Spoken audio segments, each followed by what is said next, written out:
नमस्कार दोस्तों, मैं हूं पूजा कुमारी। तो चलिए जानते हैं राजस्थान की 50 फटाफट खबरों को 10 मिनट में। उससे पहले आप इस वीडियो को कहां से देख रहे हैं कमेंट में जरूर बताएं।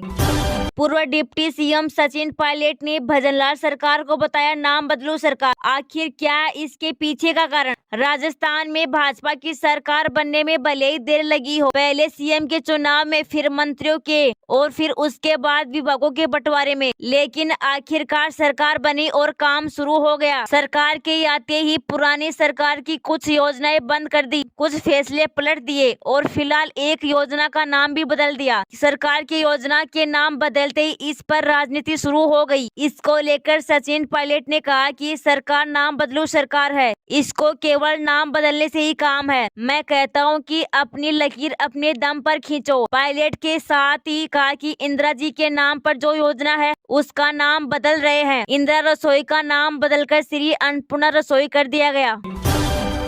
विभाग संभालते कृषि मंत्री किरोड़ीलाल मीणा ने कर दी अशोक गहलोत की योजनाओं की तारीफ, बोल दी यह बड़ी बात। राजस्थान में भजनलाल सरकार के अधिकांश मंत्रियों ने काम काज संभाल लिया है, अपने अपने विभागों की काम भी शुरू कर दिया है। ऐसे में कई मंत्रियों ने गहलोत सरकार की योजनाओं की रिव्यू करने की बात कही है, लेकिन कृषि मंत्री किरोड़ीलाल मीणा ने अशोक गहलोत की योजनाओं की तारीफ कर सियासी जानकारों को चौंका दिया है। बता दें कि राजस्थान सरकार के कृषि मंत्री किरोड़ीलाल मीणा ने विभागीय अफसरों संग बैठक करने के बाद मीडिया के सामने पूर्व अशोक गहलोत की तारीफ की है। उन्होंने कहा कि प्रदेश में एक बड़ा तबका है जो खेती से जुड़ा है, अलग से कृषि बजट पेश करने से उन्हें ज्यादा फायदा मिल सकता है। हम भी कोशिश करेंगे कैसे किसानों को ज्यादा से ज्यादा फायदा मिल सके।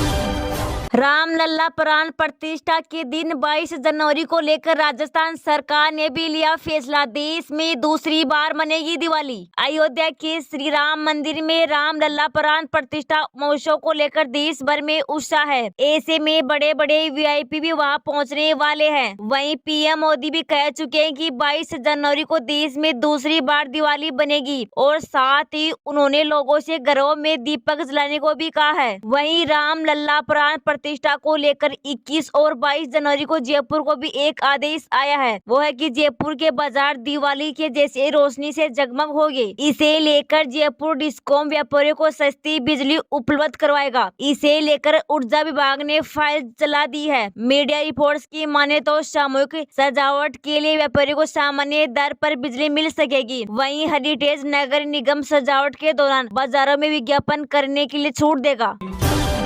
केंद्रीय कानून मंत्री अर्जुन मेघवाल ने किया खुलासा। राजस्थान में कैसे जीती बीजेपी और क्यों हार गई कांग्रेस। राजस्थान में बीजेपी की सरकार बन चुकी है और भजनलाल शर्मा को राज्य का कमान सौंपा गया है। वहीं मंत्रिमंडल भी तैयार हो चुकी है। हालांकि हाल में करणपुर विधानसभा चुनाव को बीजेपी हार गई है, जबकि कांग्रेस ने बड़ी जीत हासिल की है, लेकिन फिर भी कांग्रेस के हाथ से सत्ता छीन चुकी है। केंद्रीय कानून मंत्री और बीकानेर से लोकसभा सांसद अर्जुन राम मेघवाल ने राजस्थान विधानसभा चुनाव में बीजेपी की जीत और कांग्रेस की हार का बड़ा कारण बताया है। उन्होंने एनडीटीवी से एक्सक्लूसिव बातचीत पर बीजेपी की जीत का खुलासा किया है और साथ ही कांग्रेस क्यों हार गई इसके बारे में भी बताया है।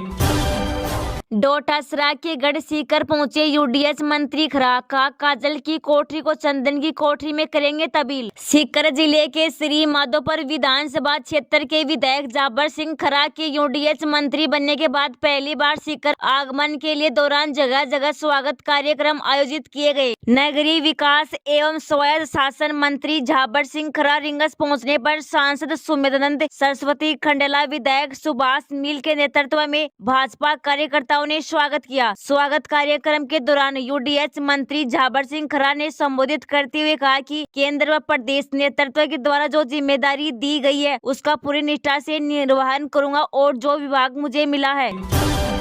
भूकंप के तेज झटकों से हिली राजस्थान की धरती। रिएक्टर स्केल पर 6.1 मापी गई तीव्रता। देश की राजधानी दिल्ली समेत एनसीआर में गुरुवार दोपहर करीब 3 बजे भूकंप के तेज झटके महसूस किए गए हैं। इसका असर गुरुग्राम, फरीदाबाद और राजस्थान के कई शहरों में भी देखने को मिला है। जयपुर समेत कई शहरों में लोगों ने भूकंप के तेज झटके महसूस किए हैं। भूकंप का केंद्र अफगानिस्तान था और इसकी तीव्रता यहाँ 6.1 मापी गई है। है। नेशनल सेंटर फॉर सिस्मोलॉजी ने बताया कि उत्तर भारत के कई राज्यों में ये भूकंप 2:50 पर महसूस किया गया। इसकी तीव्रता 6.1 थी। भूकंप से लोगों में दहशत फैल गई है। दिल्ली और राष्ट्रीय राजधानी क्षेत्र में कई लोगों ने फर्नीचर हिलने की सूचना दी है।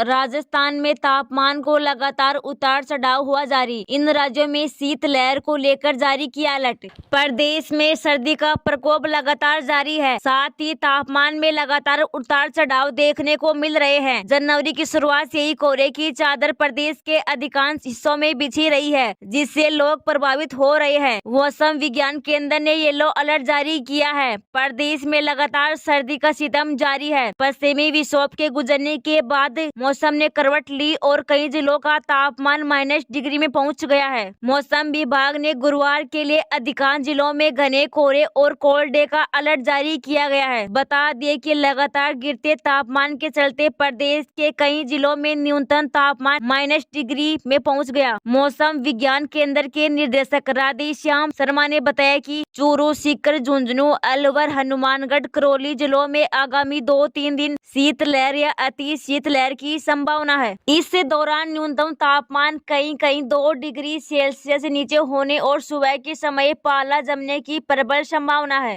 इसी कड़ी में आगामी 2 दिनों उत्तर पश्चिमी और उत्तरी राजस्थान में कहीं माध्यम दर्ज का कोहरा छाने की संभावना है।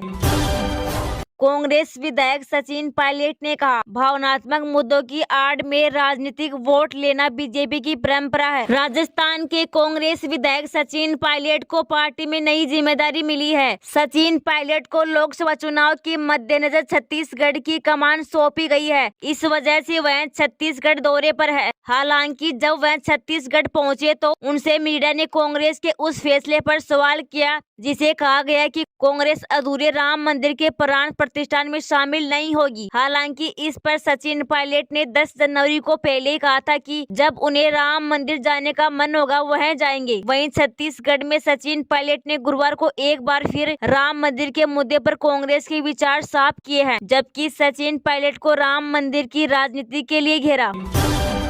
आधार कार्ड से भी चेक कर सकते हैं आप 16वीं किस्त आपको मिलेगी या नहीं। ये रही पूरी डिटेल। प्रधानमंत्री किसान सम्मान निधि योजना के तहत सालाना 6,000 रूपए केंद्र सरकार की ओर से आर्थिक मदद के रूप में उपलब्ध कराए जाते हैं। अब तक 15 किस्तों का पैसा किसानों के खाते में आ चुका है और अब 16वीं का इंतजार है। ऐसे में मीडिया रिपोर्टर्स के अनुसार फरवरी से मार्च के करीब के बीच में 16वीं किस्त आ सकती है। लेकिन आपको अगर पीएम किसान योजना का स्टेटस आप घर बैठे ऑनलाइन चेक करना है तो ये काम भी कर सकते हैं। इसके लिए आपको पीएम किसान योजना की ऑफिशियल वेबसाइट पर जाना होगा। यहाँ आप आधार नंबर को दर्ज करना होगा। इसके जरिए आप पीएम किसान योजना का स्टेटस चेक कर सकते हैं। पीएम किसान सम्मान निधि का स्टेटस चेक करने के लिए पीएम किसान सम्मान निधि की वेबसाइट पर जाना है। इसके बाद फॉर्मस कॉर्नर सेक्शन के तहत नो योर स्टेटस के ऑप्शन पर क्लिक कर दे।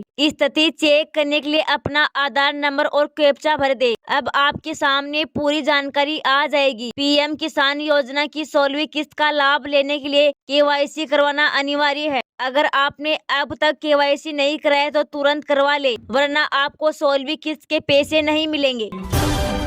परीक्षा पर चर्चा के लिए पीएम मोदी के पास पहुंचे 1 करोड़ आवेदन। आज है रजिस्ट्रेशन की आखिरी तारीख। प्रधानमंत्री नरेंद्र मोदी का परीक्षा पे चर्चा कार्यक्रम को लेकर बोर्ड की परीक्षा में शामिल हो रहे छात्रों में क्रेज बढ़ रहा है। इसकी वानगी है कि अब तक 1 करोड़ से अधिक युवा परीक्षा पे चर्चा कार्यक्रम में रजिस्ट्रेशन करवा चुके हैं। प्रधानमंत्री मोदी पिछले कई वर्षों से बोर्ड की परीक्षा से होने वाले इस कार्यक्रम में बोर्ड परीक्षा स्टूडेंट को बात करते और उन मनोबल बढ़ाते हैं। परीक्षा पे चर्चा कार्यक्रम का यह 7वां संस्करण है, जिसमें प्रधानमंत्री नरेंद्र मोदी छात्रों, पेरेंट्स और टीचर से शिक्षा को लेकर चर्चा करेंगे।